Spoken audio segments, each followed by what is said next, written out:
Joseph, YouTube, welcome to the Coffee Pod. My name is She Said. Drink the coffee, it'll make you feel better. Wife says my friend snitched on me and told my husband I'm having an affair. Don't believe me? Check it out for yourself. Let's get it. Are you ever nosy about people's divorce and wonder, like, what was the final straw? Like, why did they end? Not here, never, no. Well, I'm going to tell you. Now, this is the short version, and I can go into more detail if people have questions. But in 2019, I had an affair.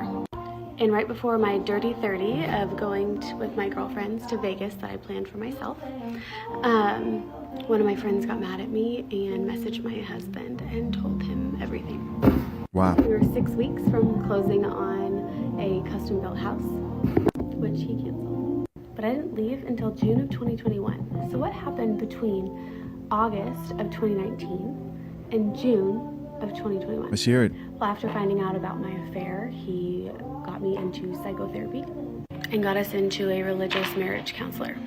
Now, props to him for getting me into a psychotherapist, because this man specialized in sexual trauma and he was really able to help me process some stuff I went through as a child. But after finding out about my affair, he became very controlling. So while I was going to therapy, I basically had to come home and report back to him everything that I had talked about or processed through.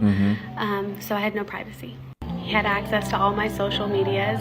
I actually had to delete my social media for 6 months. And Poor thing.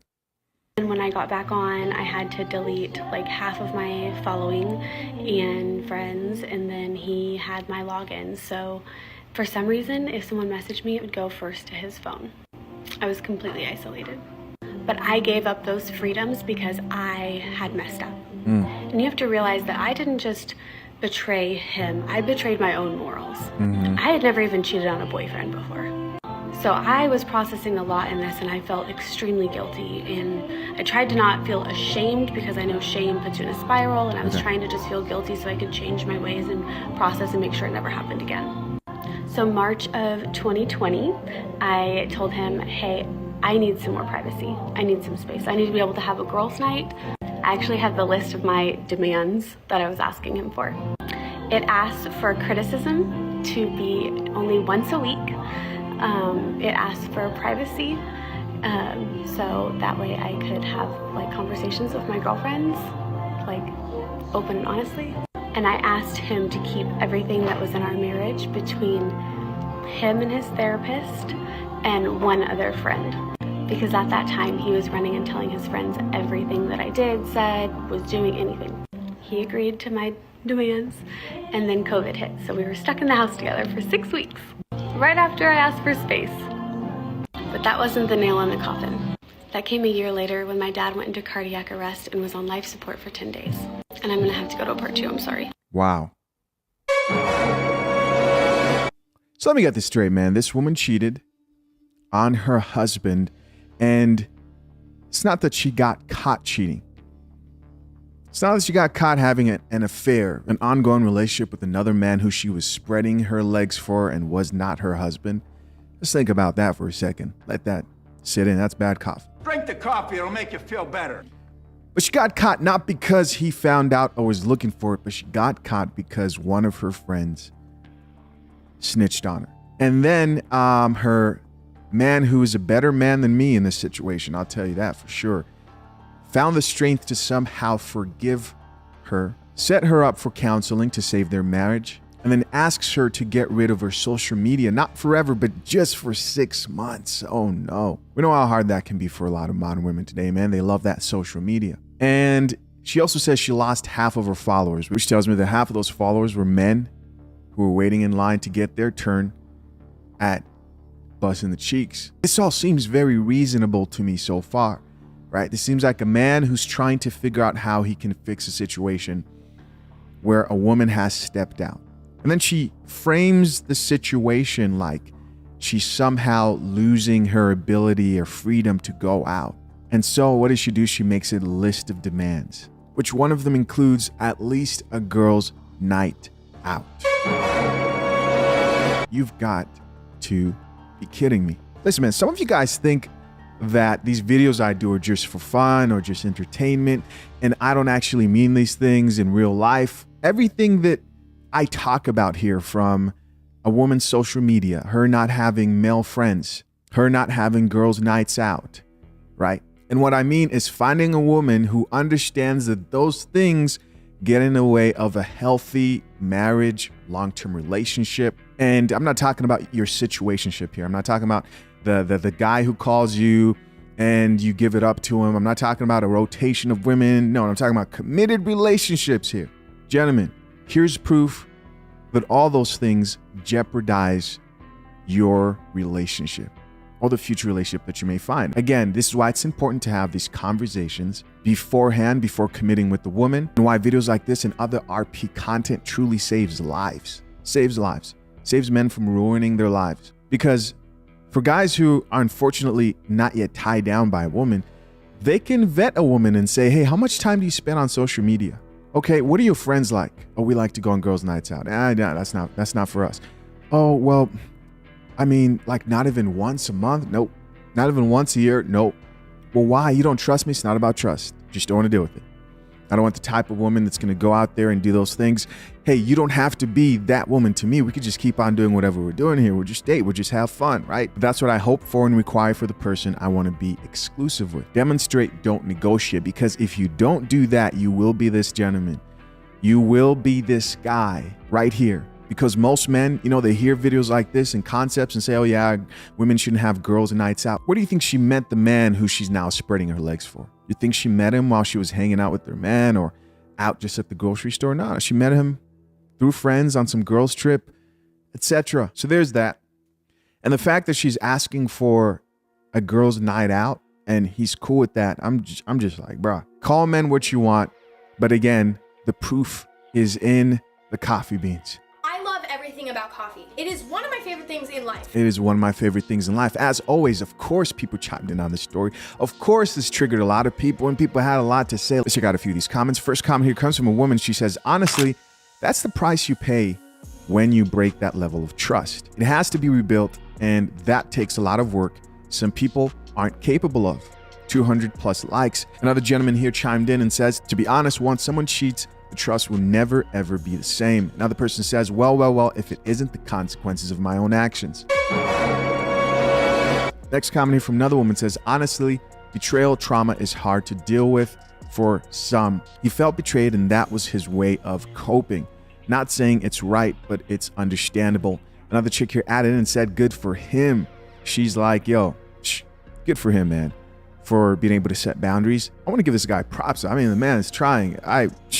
Hey, another comment says, the fact he didn't kick you out the day he found out tells me he loves you. How he responded was a natural reaction to your action. Here's another gentleman that commented and added in, I had an affair. All right, this was like a guy who wanted to add to the conversation. He says, deleting all social media and sharing location helped save my marriage. 8 years and 2 more kids going strong. Now I've got some real bitter coffee for you guys and I gotta do it. This is why I say, right? Because this story goes on. There's another video after this I'm gonna play. When a woman cheats, men have a much more difficult time working through that. And you can sit there and type and be mad about what I'm saying, but the fact is that it is true. It's facts. Men are more territorial about their women. Women are more forgiving and more understanding when it comes to infidelity. And whether you want to actually listen to my words and say, he's not saying men should cheat, because that's what I'm not saying. Oh, he's not saying men should be forgiven for cheating and women shouldn't.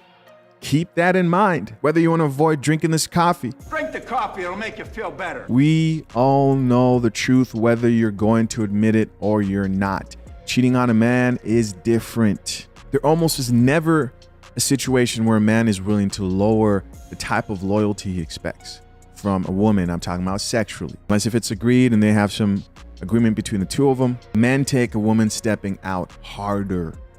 There's all these jokes that people make talking about, oh, yeah, when a man cheats and I forgive him, but when he finds out I was texting a guy and it shows him having a heart attack. We know the truth, man. We know the truth. So let's get back to this comment here. So this guy said that when he cheated, getting rid of social media helped save his marriage. And the actual woman who cheated on her husband had an affair. She responded and says, my situation is a little bit different since I'm a social media influencer. There's another red flag. Watch out for that, man. If you're going to date a social media influencer, a woman who is a social media influencer, and you have to understand that that opens more doors for other men to hit on her and possibly cause her to cheat. Does that mean she's going to cheat? No. But does that increase the probability? Of course. More access increases possibility. Someone else responded back to her after she said that and says, and you still put social media influencer career in the line by cheating? Betrayal is no joke. If she's not willing, unpopular opinion here, if she's not willing, this might be controversial. If she's not willing to give up her social media completely for you and your marriage to save it, I don't see any point in getting with her. I don't see any point in marrying that woman. Now, with that being said, in the relationship I'm in, my fiance, she has social media. It's just like private, right? I'm not saying if she has social media, don't deal with her. I'm talking about if she's not willing to give up that. Social media, man, social media screws a lot of things up. And if someone's not willing to give that up, and I'm talking to men here in the context of their woman not willing to give that up, then don't deal with her, right? If she has reservations, that's not saying she should give it up, again, because people love to hear whatever, triggers them. I'm saying if she's not willing to save your situation and relationship. Next comment here says, good for that friend to tell your husband. Another person here added, you were smirking like it's funny. And then another woman responded, says, right? Like if this was a man, the comments would consist of women shitting on him. Sorry, but these comments ain't it either. Hey, shout out to this chick for acknowledging the facts. Most of those comments weren't as bad. I went through and actually picked out the comments of people calling her out because I couldn't read a bunch of comments of women being like, it's okay, everything's gonna be all right. You did what you could. Come on, man. Another woman disagrees here and she says, maybe we're not in the same comment section, but all I see is people telling her she's a piece of shit. And a final comment here she actually responded to. This is from a man who says, as a man whose wife cheated, you did him a great gift by leaving him. Some woman is going to pick him up. You must not have truly loved him. She responded, and this is what she had to say. Let's get it. So I used to think if somebody stayed with you after you cheated on them, that was love. But staying with you to only become controlling and emotionally abusive isn't love. I'd rather you be self-aware enough and realize that you can't forgive this and move on and leave. But so many men won't leave. They'll just start treating their wives like crap until the wife leaves. So here's what I think based on what she said. She says, if I'm going to stay, you then truly forgive me. Don't remind me about what I did. You don't get to tell people how they're going to heal from it, especially men, because they react a lot different from the way women will and be a lot more territorial about you. It would seem like that man has been controlling. I think the other reason, too, that men don't just want to break up and leave is because, they're not incentivized to. He sits there, he thinks about everything is going to lose. And he thinks, is this going to be worth it? I mean, she's going to take the children, possibly. She does have primary care of them, and that's how the courts work. She might take the house. Do I really want to go through this, or can I just power through this? And there's that factor of he loves you and he wants to work things out. There's multiple factors in that situation. Let's check out the second video. This is part 2 of why she had an affair and what led up to her divorce. Let's get it. This is part 2 of why I decided to get a divorce and how I knew when it was time to leave.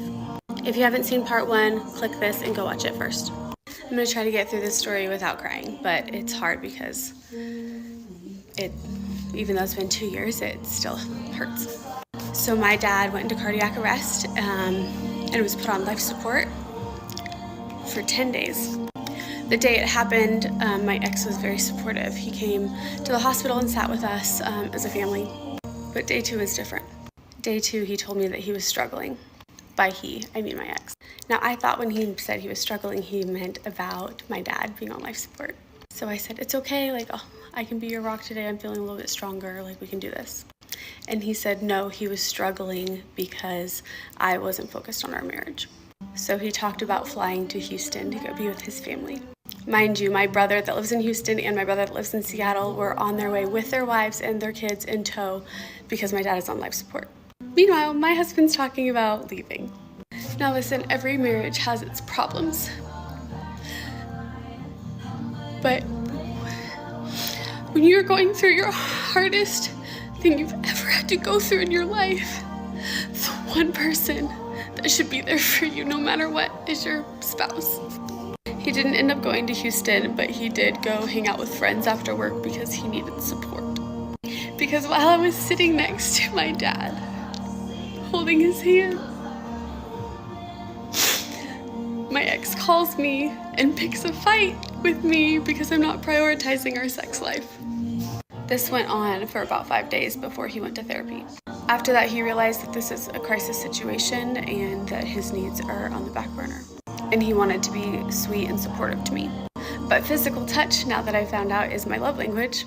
And I felt betrayed by this man, so I didn't want to touch him. Now, mind you, at this time, I did not realize that physical touch was my love language. All I knew is that I didn't want to hug him. I didn't want him to be there for me. Because when I was falling, you didn't catch me. You were not there. But now you want to come in. F off. So then he told me that I was being emotionally abusive by withholding physical touch. To at which point I Googled it and went to him and apologized. Because I was never trying to hurt him. I was just hurting and didn't feel safe. Now, he may have been able to forgive me for having an affair. And I may be able to forgive him for not being there for me when my dad was on life support. But I don't trust him. I did not feel emotionally safe anymore. Side note, I had asked him for a separation back in 2019, and he made it clear it was divorce or we stay married. Now, I just had a big breakthrough mentally, so I'm going to do a part 3 and hopefully teach you guys what I learned. Okay, we're not watching part 3. Yeah. How are you guys doing? You guys keeping up so far? It was like that was a good time to take a bathroom break. I mean, she did the part 2 and she wanted to cry on camera. Those are 2 separate different things. And then somehow you now found an excuse for yourself, but couldn't find an excuse for your husband not being there for you. But definitely an excuse for you cheating, which was, oh, he wasn't helping out my love language. I don't know. The therapy today gives, most times it gives people reasons to justify why they were acting badly. And even if it is true, it still doesn't justify it, right? I want to mention something. Towards the end there, she said she wanted to separate and not divorce. So you wanted to separate, but you're out here letting different men sleep with you while you're married. The last thing any man would do is trust that's torture. Trust this woman being in a separation. Not to mention she's begging to go on girls trips. I'm done with this video. So the first comment here reads, and they will rightfully lose trust in you because with all those freedoms, you obviously can't be trusted. She's not even the one who told him. Yes, her friend snitched. She actually responded. Let's listen to what she has to say. If you're new here, I admitted on TikTok last night that I cheated on my husband and told my divorce story. But I wanted to address this comment because he mentions that I'm not the one that told my ex. One of my friends that knew what was going on told him. Now, I wanted to tell my ex, but why I didn't is because I didn't want to be like, hey, I'm currently cheating on you and I'm leaving you for this person. Because one, I wasn't going to leave him for that person. I wanted to be with him. I wanted to work it out. I was stuck in a shame spiral because at that point, he knew we had marriage issues, but he didn't know that I was cheating. And I was stuck in a shame spiral because as much as he would try and tell me he loved me, I'm in my head thinking, you only love me because you don't know the dark sides of me. Because I had never cheated on anyone before. And not only that, but I had like a deep, deep judgment on cheaters. Because pretty much every person I've ever been with has cheated on me. So I was definitely this holier than thou, like I would also never get divorced. I used to judge people for divorce parties so much. God sure does know how to humble ya. But I'm sharing my story in hopes that I can help other people not make the mistakes that I made and that my ex made. I think too many people get divorced and then learn their mistakes and then use that towards their next marriage, which I plan to do. But I also want to share my mistakes. Watch out, guys. This woman is on the loose. Looking for her next husband. And be candid with you guys so you can learn from them and not make them. Now, clearly, there was a reason I cheated. I'm not saying it was his fault. And my posts are not trying to make me a victim. I don't think I'm a victim here. I think when you feel hurt and triggered, you act out in a certain way, and that puts you in a downward spiral. So He triggered me, I triggered him. He triggered me. Who knows if the chicken or the egg came first? It doesn't really matter. All that matters is, are you both willing to put in the work and get on an upward spiral? Are you able to forgive and be self-aware and be vulnerable with each other? Are you willing to promise to not use the other person's vulnerabilities against them? Because typically you cheat because you have needs that aren't getting met, whether that be physical or emotional, spiritual, whatever. And you don't have the tools necessary to communicate that to your spouse, so you go get your needs met elsewhere. 0 out of 10 recommend. So while we were trying to heal through why I cheated, he had all these questions. I was so disconnected from myself and my own reality and my own feelings that I did not know why I cheated. And in his mind, he's like, if you can't tell me why, then we can't fix it. And I needed space and safety in order to explore that. But I couldn't have space because I broke his trust. Completely understandable. But do you see where it gets sticky? I think I went off on a tangent, but I digress back to his comment. So my affair was mostly through the phone. But I call it an affair instead of cheating because I talked to this boy on and off for months. And I was trying to end it so then I could tell my husband. But honestly, I wasn't brave enough. And my friend beat me to it. There you go, guys. She wasn't brave enough to end her affair. That's why she didn't tell. First comment here says, people make mistakes. He chose to stay after you made yours, then punished you for over a year. That isn't love. I'm sorry, with the heart emoji. Another person here added, there's no reason to ever cheat. Another gentleman says, haha, I didn't tell him because I cared so much, with the exclamation mark. Oh yeah, and it doesn't count because I only cheated with one person. Oh yeah, that's crazy. Another comment says, this sounds like she's proud of herself. I agree. Another comment says, next marriage. Whoa, I pray for that poor soul. Next comment, final comment here says, being cheated on changes you forever. It does bad things to you mentally. Had you not cheated, he probably would have been your rock at that point. Listen, guys, as always, I hope you took away something from this, but I'm curious to know what you think of this whole story. Comment down below. Till next time, man. I'm out. Peace.